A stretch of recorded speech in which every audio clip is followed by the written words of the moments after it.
The darkness before dawn on October 10, 2025, was thick and cold over the Black Sea port of Novorossiysk. It was a time of stillness, when the world held its breath between night and day. But high above, in the silent vacuum of low Earth orbit, an eye was watching. Ukraine's Lanter space system satellite, a testament to a nation's resolve, glided silently across the sky. Its powerful sensors, far from the chaos on the ground, were methodically scanning the shadowed landscape below. The satellite was not just a piece of hardware, it was a sentinel, a silent guardian tasked with piercing the fog of war. It searched for anomalies, for movements that did not belong, for the subtle whispers of an enemy's plan. Suddenly, its sophisticated imaging systems flagged an unusual cluster of activity at a secure terminal. A cargo ship, shrouded and nondescript, had offloaded its contents under the cloak of night. The satellite's AI-driven pattern recognition software cross-referenced the ship's registry, its recent ports of call, and the nature of the vehicles gathering on the pier. Something was wrong. The heat signatures were too concentrated, the security perimeter too tight for a standard logistical transfer. This was no ordinary cargo. This was something being moved with immense secrecy and urgency, a secret someone was desperate to keep. The satellite's operators in Kyiv zoomed in, the resolution sharpening to an unnerving clarity. They could make out the distinct emblem of China's Norco Group on a large shipping container. Surrounding it were not just Russian soldiers, but a small, disciplined contingent of what appeared to be Chinese military personnel, their presence an immediate and shocking escalation. 15 heavy-duty trucks were being loaded with long, cylindrical objects. Even from orbit, the shape was unmistakable to trained eyes.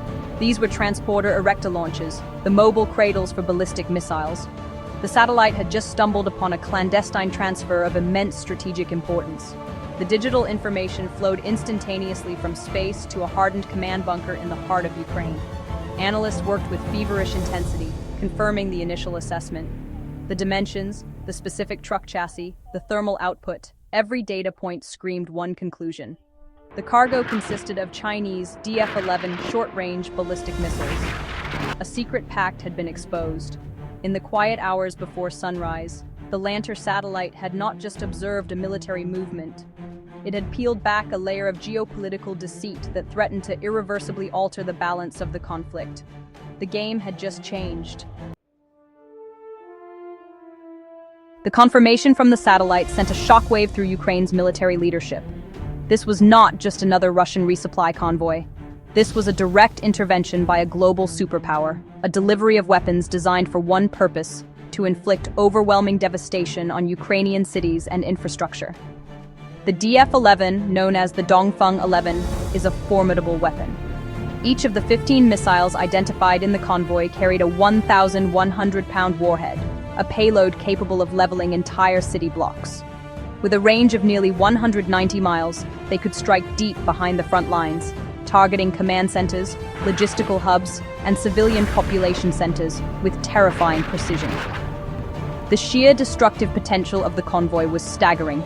The total explosive power amounted to over 16,000 pounds of high-grade TNT, a mobile arsenal of immense value. The hardware alone was estimated to be worth more than $120 million, but the true cost was not measured in dollars. It was measured in the lives that would be lost and the strategic advantage Russia would gain. If these missiles reached their intended launch sites near Belgorod, they would give the Kremlin a powerful new tool to terrorize Ukraine, to break the will of its people and its army. The presence of Chinese soldiers guarding the convoy added another layer of complexity and danger. The weight of the decision fell heavily on the shoulders of the commanders in Kyiv. To strike the convoy was to risk a direct confrontation with China, a nation that had, until now, maintained a veneer of neutrality. An attack that killed Chinese military personnel could trigger an unpredictable and potentially catastrophic international incident. Yet to let the convoy pass was unthinkable. It would be a dereliction of duty, a failure to protect their nation from an imminent and existential threat. The missiles were like a dragon's teeth sown on Ukrainian soil, promising to sprout into a harvest of death and destruction. The room was filled with a tense, focused silence as generals and intelligence officers weighed the options. The risks were immense, but the consequences of inaction were even greater. The window of opportunity was terrifyingly small.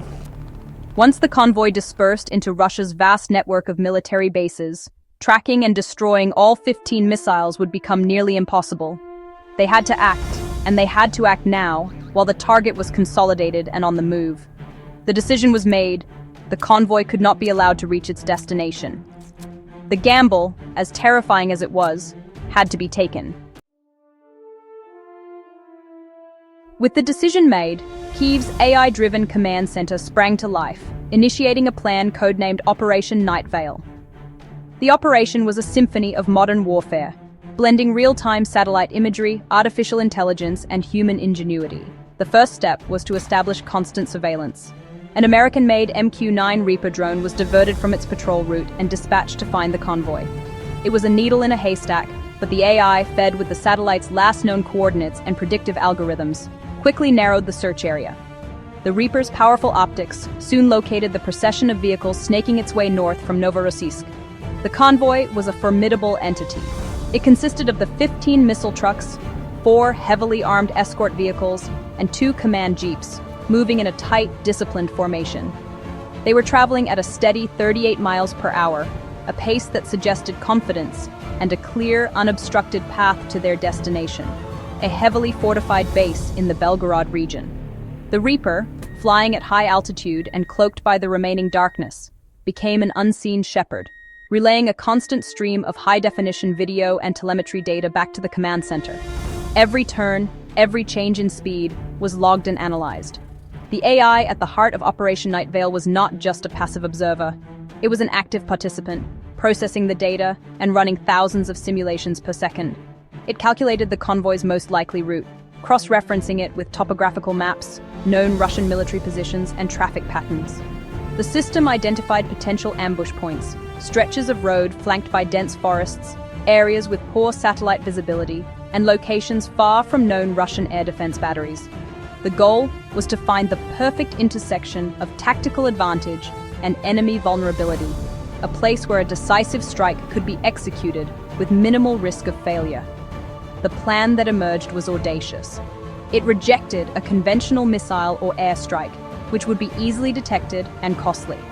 Instead, it called for a low-cost, high-impact solution, a swarm of first-person view, FPV Kamikaze drones. But getting these drones to their target required a critical element: the complete and total blinding of Russian electronic warfare and air defense systems along the convoy's route. The success of Operation Night Veil would not depend on brute force, but on deception. It would be a battle fought in the electromagnetic spectrum, long before the first explosion rocked the quiet Russian countryside. The key to the entire operation was a brilliant and daring piece of electronic warfare. The Ukrainian planners knew the convoy would be protected by a mobile electronic warfare umbrella, likely provided by escorting vehicles and overhead assets, like All-in-10 drones. These systems were designed to jam the command and control frequencies used by incoming drones and missiles, rendering them blind and useless. A direct assault would be futile. The drones would simply lose connection and crash long before reaching their targets. Ukraine needed a way to turn Russia's greatest strength into its most critical weakness. The solution was a system known as the Echo Trap. 2 heavily modified MTLB armored vehicles, unassuming and rugged, were deployed to a pre-selected position deep within a forest adjacent to the convoy's projected path. These were not ordinary combat vehicles. They were packed with sophisticated electronic equipment. The Echo Trap system did not attempt to overpower the Russian jamming signals with brute force. Instead, it was designed to listen, to capture the specific frequencies and waveforms of the Russian EW emissions. It was a digital predator, waiting patiently for its prey's electronic signature. As the convoy approached, the Russian Orlan-10 drones began emitting powerful jamming signals to sanitize the airspace. This was the moment the Ukrainian EW team was waiting for. The Echo Trap sprang its snare. The system captured the incoming Russian jamming signals, instantly analyzed them, and then did something ingenious. It inverted their phase and rebroadcasted them. This created a phenomenon known as destructive interference. The Ukrainian signal effectively canceled out the Russian signal, creating pockets of complete electromagnetic silence. For the Russian operators, it would appear as if their systems were working perfectly. Yet in reality, they were broadcasting into a void of their own making. It was the ultimate deception. The result was a temporary but total blackout in Russian air defenses along a critical corridor of the convoy's route. For a precious 172 seconds, the Russian systems were rendered deaf and blind. This was the window. The Ukrainian command, monitoring the spectrum in real time, saw the electronic curtain fall and gave the green light. The trap had been set and sprung perfectly. The Russian forces, so confident in their technological shield, were now utterly exposed, driving unknowingly into an ambush that they had in effect helped to create. The stage was now set for the final devastating act. At precisely 4:16 UTC, as the lead vehicle of the convoy entered the carefully prepared kill zone, the order was given. From hidden positions in the dense woods, a swarm of 20 FPV Kamikaze drones lifted into the sky. These were not the large, sophisticated drones of conventional armies. They were small, agile, and cheap, each costing little more than a few $100s. But each one was armed with a potent 2-pound shaped charge, a warhead specifically designed to penetrate armor and ignite fuel. They rose like a cloud of angry hornets, their electric motors a faint, high-pitched whine against the pre-dawn quiet. The drone operators, wearing FPV goggles, saw the world from the perspective of their weapons. They were a new breed of warrior, guiding their munitions with the precision of a video game. Their targets had been pre-assigned by the AI fuel tankers, the missile-laden trucks, and the command jeeps. The attack was not random. It was a choreographed sequence of destruction. The first drones dove on the fuel trucks at the front and rear of the convoy, their shaped charges piercing the thin-skinned tanks. The initial explosions were bright, violent flashes, instantly turning the trucks into raging fireballs that blocked the road and trapped the vehicles in between. Panic erupted. The convoy, a moment before a symbol of disciplined military might, descended into chaos. The drones kept coming. They weaved through the trees, their operators expertly navigating the terrain to strike from unexpected angles. One drone slammed into the engine block of a command jeep, another into the communication array of an escort vehicle. The most critical strikes targeted the missile trailers. The shaped charges were not powerful enough to detonate the ballistic missile warheads, but they didn't need to be. They tore into the propellant tanks and guidance systems, igniting the highly volatile solid rocket fuel. The effect was a catastrophic chain reaction.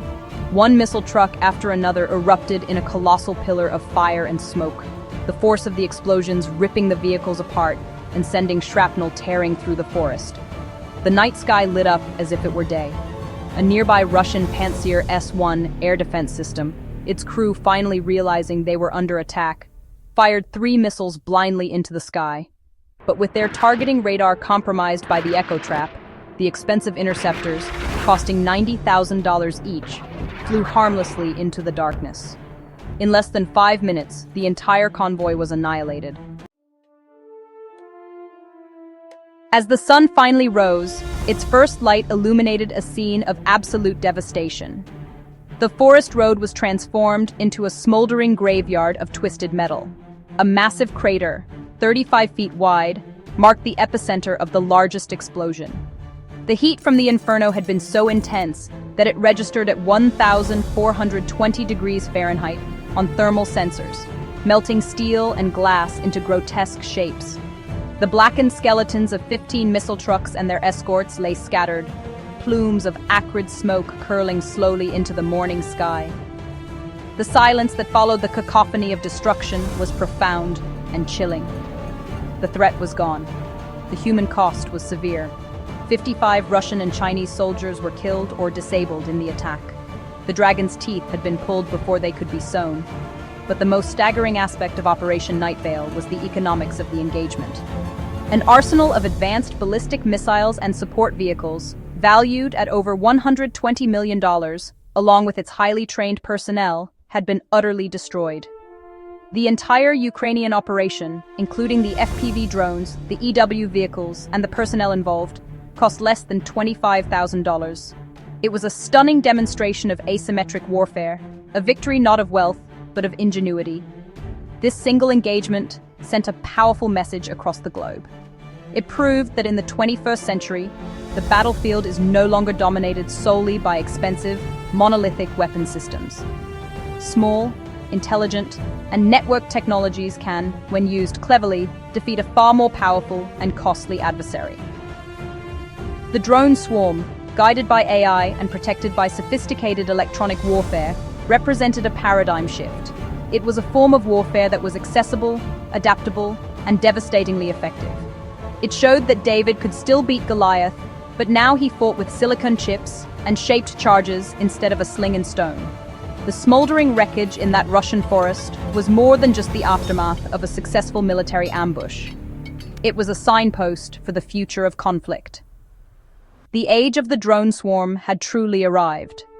Nations could no longer rely on conventional superiority alone. The ability to innovate, to deceive, and to leverage low-cost technologies had become a decisive factor. As the world processed the news of Ukraine's daring strike, military strategists everywhere were forced to confront a new and unsettling reality. The rules of war had been fundamentally and irrevocably rewritten.